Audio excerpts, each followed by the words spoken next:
안녕하세요. 반갑습니다. 광명시장 박수원입니다. 아마 저를 부르신 것은 지방정부에서는 어떻게 하고 있나 그 얘기를 해달라고 부르신 것 같습니다. 전국에 250여 개의 지방자치단체들이 있는데 나름대로 열심히 하는 것 같아요. 그런데 그 지역의 특성에 맞게끔 하고 있고, 뭐 가장 대표적으로는 많이 알려진 것이 신안군에 이제 그 태양광 설치를 해서 주민들한테 햇빛 연금까지 주고 있는 기본소득, 기본사회 관점으로까지 전환해서 가는 이런 정책들에 대한 사례들은 너무나 많이 들었을 것입니다.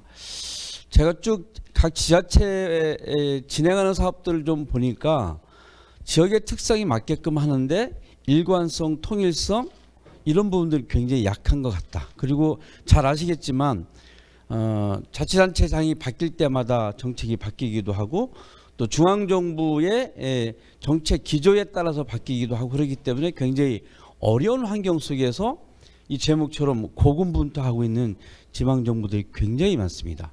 저희 광명시가 주로 말씀드리고자 하는 핵심은 전 부서에서 모든 분야에서 이 탄소 중립 시대를 만들어가기 위한 여러 가지 정책들을 하고 있는데 그것에 대해서 간략하게 말씀을 드리도록 하겠습니다. 감사합니다. 혼자 치시면 외롭지 않으실까요? 예. 그 기후기가 아까 표 6종부터 해서 여러 가지 많이 나오지만 인권, 건강, 평화, 경제 모든 영향이 끼치는데 가장 최근에 가장 많이 관심을 갖는 것은 저는 인권입니다. 사실은 탄소 배출을 가장 많이 하는 사람들은 부자들이고 탄소 배출을 가장 적게 하는 사람들은 가난한 사람들이죠. 그런데 기후위기 시대에 가장 피해를 입는 사람들은 가난한 사람들입니다. 이런 관점 속에서 인권 문제까지 우리 들여다보고 할 수 있는 정책들이 매우 필요한데 아까 기후테크 말씀하셨지만 모든 영역에서 우리 일상의 삶에 깊이 파고드는 이 기후 문제에 대해서 우리는 깊이 있게 고민을 함께 해야 된다고 생각을 합니다. 한 지방정부가 그 시정 정책을 끌어가는 데 있어 기본적인 기조가 뭐냐, 철학이 뭐냐, 이것이 굉장히 중요하다고 보고요. 여기 있는 6가지의 그런 아젠다가 단순히 탄소 중립 시대를 위한 것만은 아닙니다. 우리 삶을 근본적으로 바꾸고 변화시키기 위한 것이라고 생각해요. 자치분권이라고 하는 것은 근본적으로 내 삶, 그리고 내가 살고 있는 도시에서 나는 어떻게 살아갈 것인가에 대한 그런 근본적인 질문에부터 시작해야 되고 그것을 통해서 이 도시에서 살아가는 방법을 학습해야 하고 그 과정을 통해서 어떻게 하면 지구를 차게 만들 것인가에 대한 그 탄소 중립에 대한 이야기를 학습해야 되고 그것을 통해서 우리는 자원순환 활동을 해야 되고 또 그것이 하나의 활동을 통해서 지역 내에서 사회적 경제를 이끌어 나가는 사회연대 경제로서의 전환되고 발전되어 나가져야 한다고 생각합니다. 더불어서 궁극적으로는 좋은 도시를 만들어가는 이런 큰 틀에서의 기본적을 갖추고 모든 영역에서 해야 되겠다라는 생각을 갖추고 광명시는 이 6가지의 정책을 기본으로 해서 탄소 중립 정책을 실천해 나가고 있습니다. 여기 있는 이 부분은 2017년부터 현재까지 광명시가 해왔던 탄소 중립과 관련된 여러 가지 가장 중요한 제도적 정책 분야입니다. 2017년도 1월 달에 이유진 소장께서 광명에 오셔서 시민에너지기획단 50여 명이 참여할 때 주 강사로 참여하셨습니다. 저도 토요일날 4시간씩 몇 주 동안 함께 했는데 그때 많은 시민들 50명의 시민들이 참여했었고 그때 마지막 수업이 뭐였냐면 내가 이 도시에서 이루고자 하고 싶은 것을 딱 하는 게 있었는데 저는 기후 에너지 센터라는 팻말을 하나 들고 찍었던 사진이 있습니다. 그것을 가지고 2018년도에 시장이 당선돼서 제일 먼저 했던 것이 기후 에너지과를 만들고 기후 에너지 센터를 만들었습니다. 그 이후에 녹색 건축물 센터도 만들고 환경 교육 센터도 만들고 그리고 업사이클 센터를 좀 더 확대 강화하는 이런 정책들을 꾸준히 전개해 왔습니다. 가장 중요한 것은 시민들과 함께 할 수 있는 시의 제도적 기반을 어떻게 마련하느냐가 굉장히 중요하다고 좀 판단했고 조직, 사람과 예산이 없으면 하나도 굴러가지 않습니다.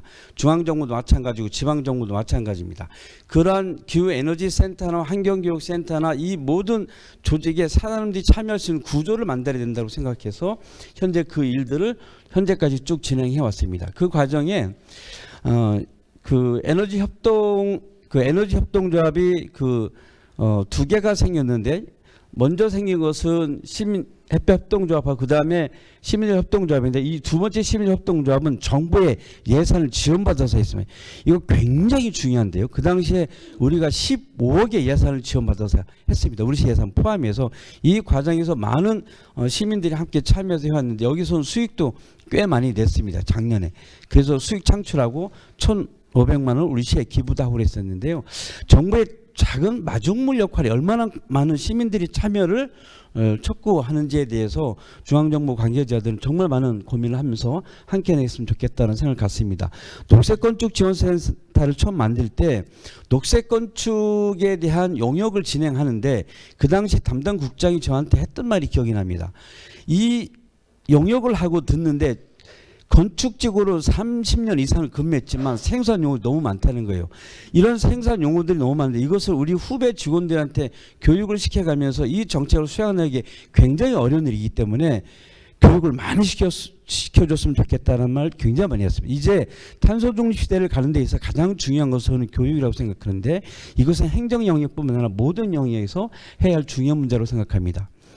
사람들은 제가 했다라고 하는데 제가 했는지 우리 직원이 했는지 모르겠지만 1.5도 기후의병을 활동을 하자라고 해서 기후의병 모집을 활동을 시작했는데 현재 12,000명이 가입했습니다. 구체적인 활동할 수 있는 프로그램을 완벽하게 다 만들지 못했는데 우리가 이렇게 하고 있으니까 작년에 경기도에서 예산 2억을 줬습니다.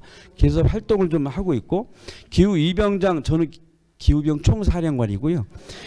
기후이병장 15명이 있는데 다음 주에 미팅을 합니다.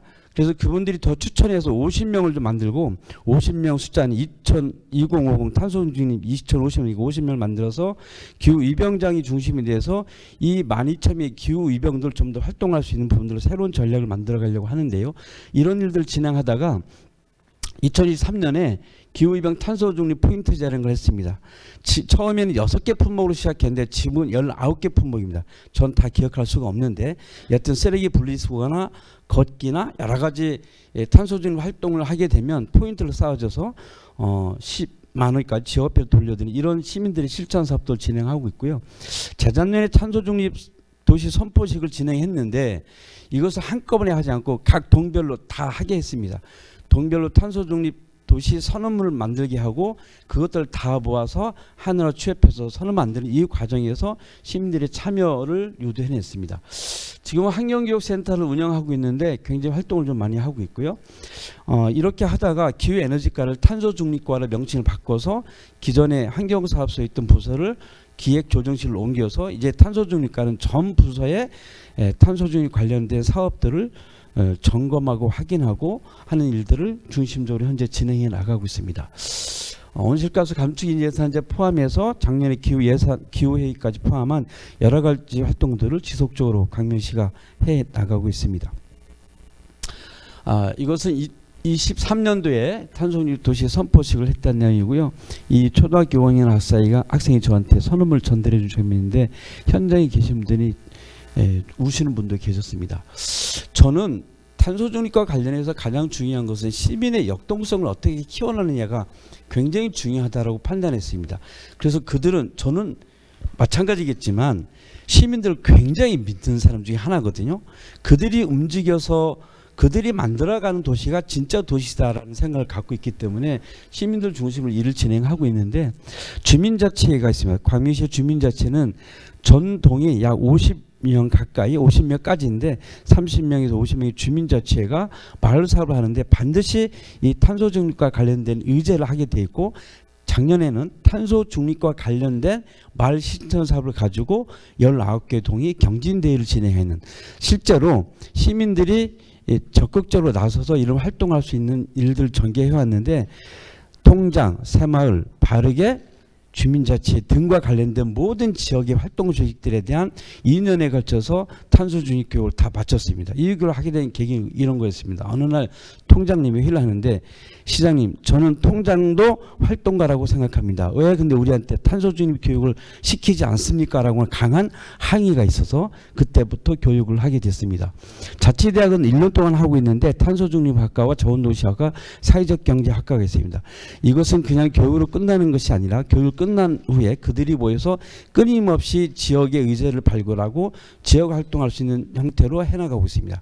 탄소중립과를 졸업하는 사람들은 탄소중립 시민센터라고 하는 시민단체를 만들고 지역 활동을 하고 있습니다. 사회적 경제센터는 마찬가지로 관련된 교육을 하고 지속적인 모임을 하면서 여러 가지 활동들을 전개해 나가고 있습니다. 이렇게 지속적으로 하고 있는 것이 탄소중립 사회로 가는 시민 중심으로 가는 것이 가장 중요한 길로 생각하고 이 일들을 하고 있고요.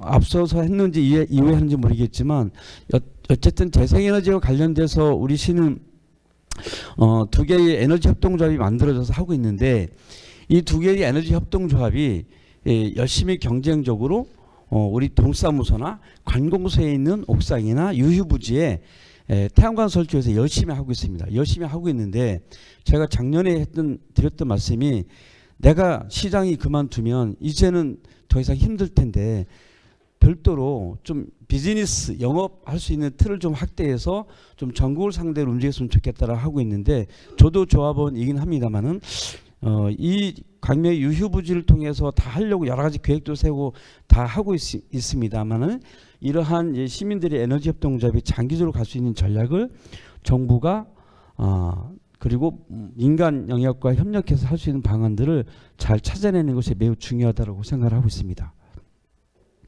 거기에 남은 시간이 녹색 건축물을 이제 공공건축물 중심으로 계속 하고 있고요. 하다 보니까 실제로 전기나 가스가 상당히 절감되는 효과들을 계속 확인을 좀 하고 있습니다.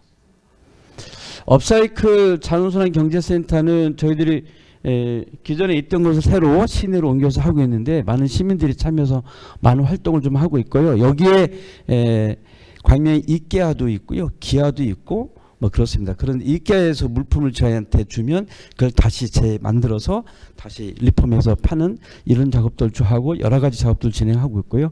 폐가정과 관련된 여러 가지 새로운 아이디어를 많이 내서 이제 직원들이 이것이 훈련이 돼서 여러 가지 아이디어를 많이 내서 전국 최초의 대형 실행 폐기물 전문 선별하는 적. 무슨 얘기냐면 예전에는 이 전자제품 같은 거 내놓으면 다 돈 주고 내놔야 됐잖아요. 우리 내놓으면 수거하는 시스템이 있습니다. 그래서 그들이 가져가서 다시 재생산하는 구조를 대기업과 연계해서 이렇게 하고 진행하고 있습니다. 정원은 저희가 끊임없이 만들어 가고 있는데요. 매년 50명씩 시민정원사를 양성합니다. 시민정원사를 양성하고 그들이 사회적 협동조합을 드디어 만들었어요. 드디어 만들었고 이제 광명시의 모든 정원은 그들이 책임지는 구조로 현재 가고 있고요. 올해부터 한 3년 동안 광명에 굉장히 많은 정원이 만들어지게 됩니다. 정원 만들어지면 한번 오시면 좋겠습니다. 기후대응 기금을 조성하고 온실가스 감축 인제 예산제를 포함한 제도적인 보완 작업들을 많이 하고 있는데 의회에서는 이런 기금 문제 때문에 늘 논란이 있는데 그래도 악착같이 해내고 있습니다. 전반적으로 모든 영역에서 해야 하기 때문에 지속가능 분야와 관련된 전 부서가 실천 과제를 만들어서 매년 수정 작업을 좀 하고 있고요. 저희 시청에 오시면 2층에 여기 있는 17개 과제에 대한 목표에 대해서 쭉 다 전시 비슷하게 되는 것도 있는데요. 이런 일들 전 부서에서 하고 있고 또 ESG 전문단 포함뿐만 아니라 추진계획을 만들어서 이런 의제를 다 포함해서 진행을 하고 있고 요즘은 ESG 액션팀이라는 걸 만들어서요. 기업과 이렇게 협약식을 많이 합니다. 이번에는 화우라고는 변호사 로펌하고도 좀 진행을 했고요. 농협 또 뭐 기아는 아직 안 했죠. 많은 기업들과 이런 ESG 액션 팀을 만들어서 여러 가지 사업들을 진행하고 있습니다. 아까 사회자가 말씀하셨는데 강소형 스마트 도시 정부 예산 80억 받아서 160억 가지고 KT에서 광명역 근처에 탄소 중립의 스마트 도시 만드는 작업들도 저희가 진행을 하게 될 것 같고요. 여러 가지 사업들 좀 하고 있습니다. 시간이 다 된 거죠? 애플하면 아이폰이 떠오르나요? 예. 맥도날드 하면 빅맥이 떠오르나요? 예. K-팝 하면 BTS 떠오르나요? 예. 탄소 중립하면 어디가 떠오를까요? 예.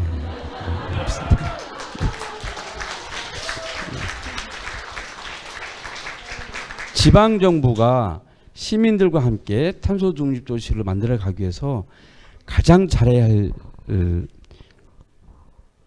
기구가 중앙 정부입니다. 그래서 중앙 정부가 이것을 체계적으로 할 수 있는 틀을 잘 만들어주는 것이 굉장히 중요하고 시민들과 함께 협업할 수 있는 것 그리고 교육 시스템 그리고 시민들이 참여할 수 있는 최대한의 공간들을 만들어주는 노력 그리고 시민들 생각보다 많이 알고 계세요. 저는 탄소중립 실천을 가장 잘하는 사람이 할머니 할아버지라고 생각해요. 특히 할머니 웬만하면 집에서 불 안 켭니다. 코드 다 뽑아 놓습니다. 그들을 강사로 모시는 작업부터 해야 되지 않겠나 싶습니다. 고맙습니다. 감사합니다.